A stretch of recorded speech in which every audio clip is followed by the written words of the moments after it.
Jolene, Business 140, Personal Financial Planning, Fall 2020. We are in Chapter 3 as we are moving along in Unit 1. Chapter 3 is talking about preparing your taxes. Okay, you've noticed I brought my chair back. Sitting down in my chair, got my water close, got my notes for Chapter 3. Now,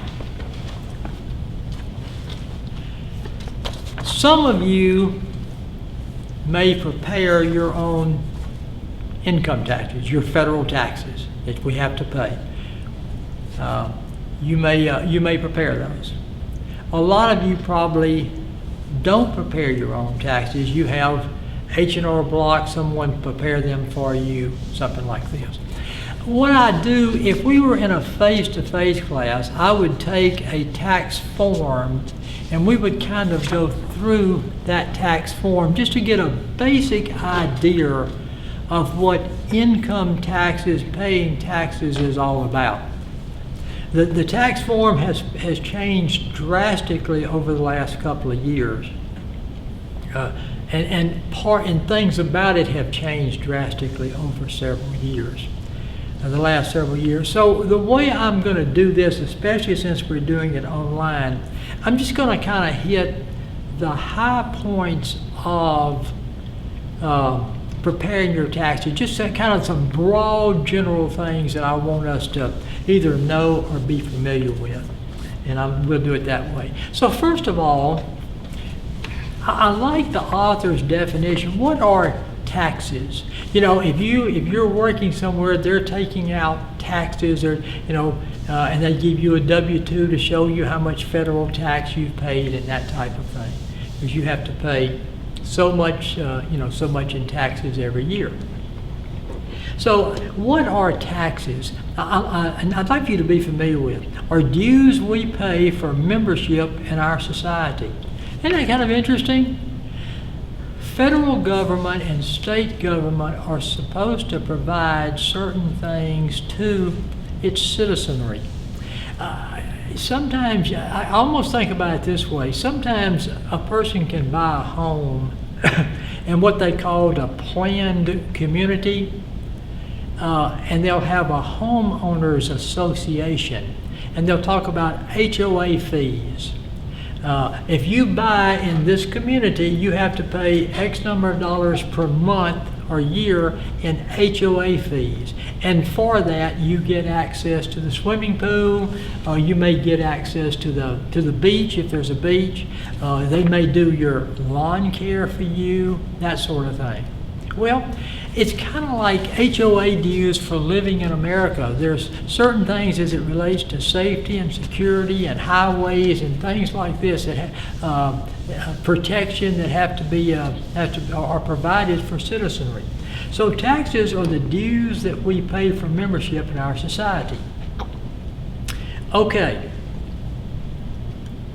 Do you want to pay the taxes you're supposed to pay?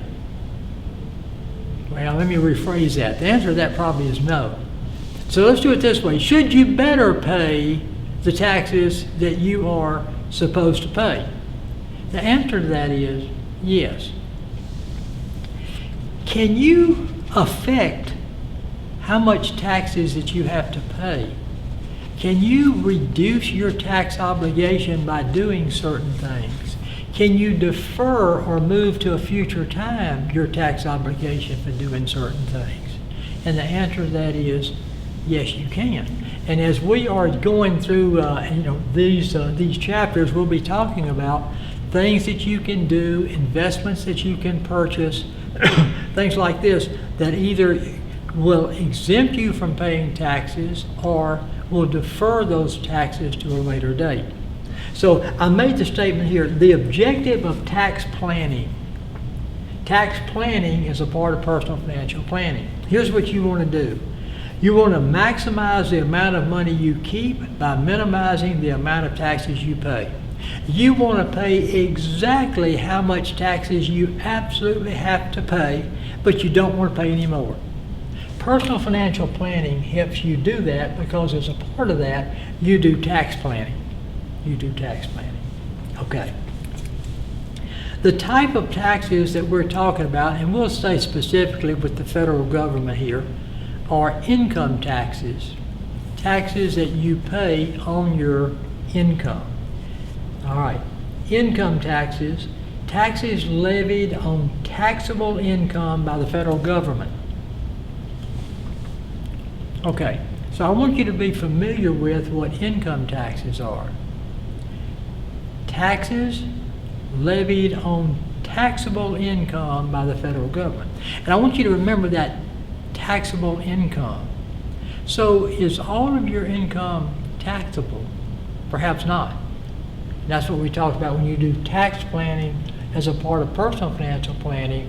You can have some of your income that's not taxable, or not taxable at the current time. All right. So be familiar with what income tax is. Now, in the United States, we have what's called a progressive tax structure. You pay, the more you make, the more taxes you pay on that amount. Progressive, a tax structure in which the larger the amount of taxable income, the higher the rate to which it is taxed. This year, because of the pandemic and everything, taxes were not due until August the 15th, and it seems like I probably completed I do my own taxes. I probably completed my taxes somewhere around August the 12th or 13th, because I had to pay a little bit. And see, I was talking about paying. We talked about time value of money. I wanted to keep that money as long as I could. So, was I going to pay my taxes on April the 15th? Was I going, but if I got a chance to wait until August the 15th, I was going to wait, sure, because I could be using that money to do something else. Okay, the tax schedule, and this is not, I'm not even sure, not sure how you want to,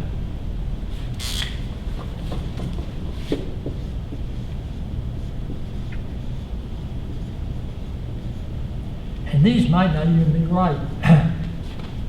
I think they are. Now I'm going to make this up. This is not real. Taxable income, or your tax rate, progressive income, up from $1 up to $10,000 of your income, you pay a 10% tax rate. And this is, I'm making this up, 10,000 to 25,000, you pay 15%.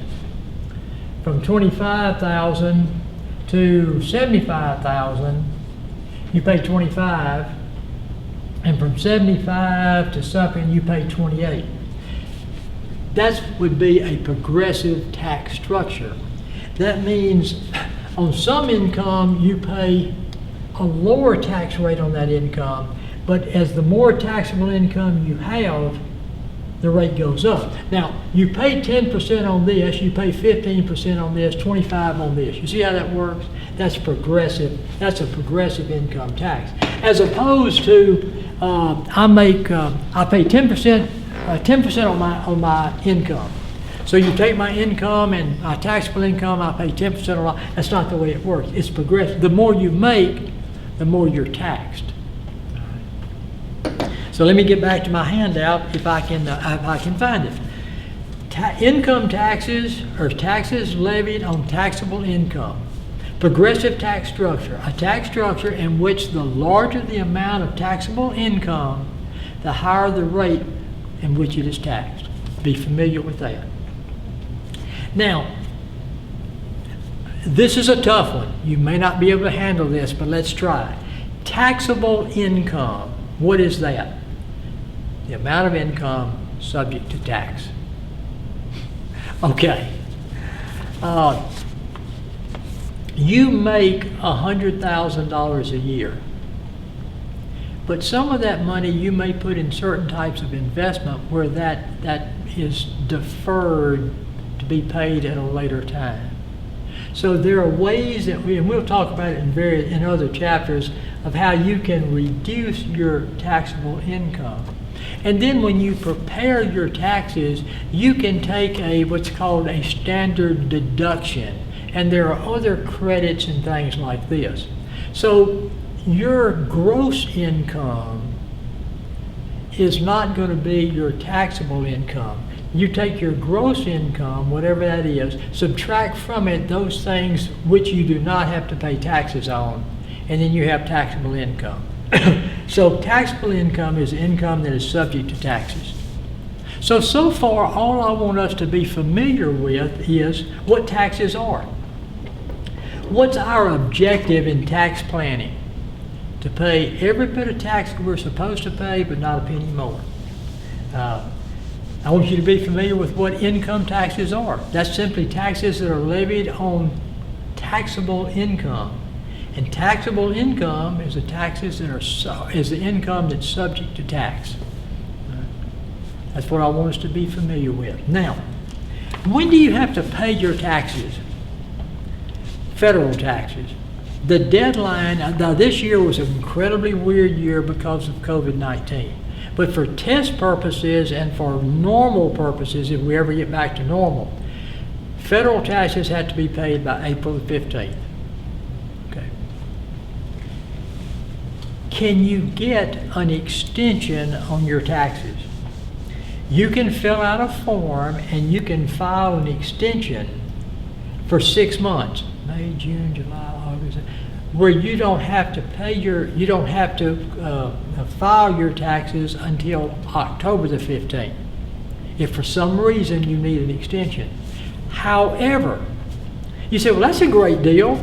That way, instead of paying my taxes on April 15th, I'll file an extension, and then I don't have to pay my taxes until October 15th. Not exactly how it works. On April 15th, you can say, look, I'm not ready. I hadn't finished my taxes yet.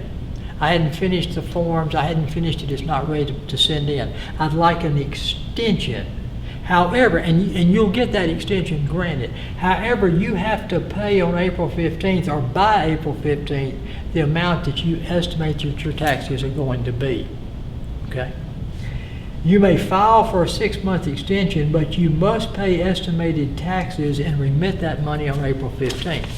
Okay, I know I'm going to pay probably $10,000 in taxes, but I'm going to estimate it at $1, and I'll send them $1 on April 15th, and I'll send them the rest of it October the 15th. Well, you can do that, I think, but you're going to pay penalty and interest. Not only are you going to pay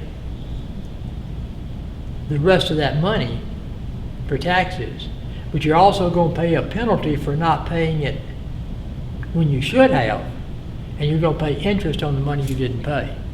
So in other words, they're not going to let you fudge that way. So just be familiar with the fact that taxes come due on April the 15th. Federal taxes, that's the deadline normally. You can file an extension to October the 15th, 6 months, but you have to pay a realistic estimated taxes when you file that extension on April the 15th. What you want to do with personal financial planning is you want to practice tax avoidance, not tax evasion. Here's the deal. Tax avoidance means I want to legally pay the least tax that I have to pay. Good financial planning. You can reduce, you can shift, you can defer your tax payments. And so good financial planning, tax planning as a part of good personal financial planning is going to allow you to practice tax avoidance. Don't pay anything you don't have to pay. You do not want to practice tax evasion. Tax evasion says I'm not going to pay what I'm supposed to pay. Tax evasion gets you jail time. Those stripes. I don't look good in stripes, so I don't want to do that. I'll tell you something else. Let's talk about this a minute. I'll talk about jail time. Made me think of something I do want you to be familiar with.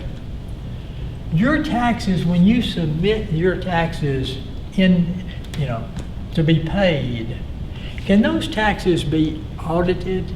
Is there somebody that checks those or can check those taxes to see if they're right? The answer is yes. Who is that? It's under the U.S. Treasury, and it's called, and you know, the Internal Revenue Service, the IRS. The Internal Revenue Service, they're responsible for tax audits. Okay. Do they audit every tax return? No. They have certain criteria they look at, and it kind of flags this tax to return as maybe this is one I need to look at. And so they audit some of the returns, certainly not all of the returns. I thought I would be familiar with that. So I'd be familiar with the filing deadline is April the 15th. I'd be familiar with the fact that you can ask for an extension, but you have to pay your estimated taxes when you file for your extension. And you want to pay, the Internal Revenue Service is charged with the auditing and the overseeing of, you send your returns and everything to the Internal Revenue Service, and they're charged with auditing and seeing that the returns are properly done by doing a sample of the audits. And you want to practice tax avoidance, not tax evasion. That's chapter 3. Now, you should have just fallen out of your chair, because after chapter 1 and chapter 2, it's like he can do a short chapter, but again, 1 and 2 are really kind of long chapters. There's a lot more involved in taxes, but this is the basic idea. I just wanted you to understand these basic things about what taxes are, and just some of the very basic things about taxes, especially federal tax. Okay, that's chapter 3. I am going to go back, get ready, and I'm going to do chapter 4 with you probably here in about 5 minutes. Now, it may be longer than 5 minutes by the time you watch chapter 4, but we're getting really close again to finishing unit number 1. I think once we finish chapter 4, we have finished unit number 1. In unit number 1, you also will be doing your mini assignment number 1, or maybe you've already done it, which is your financial objectives, and then we'll be taking test number 1. So for my executive producer, Brian Pierce, let me give you a loud clap, and we will know that he'll know we have finished another chapter. See you in chapter 4.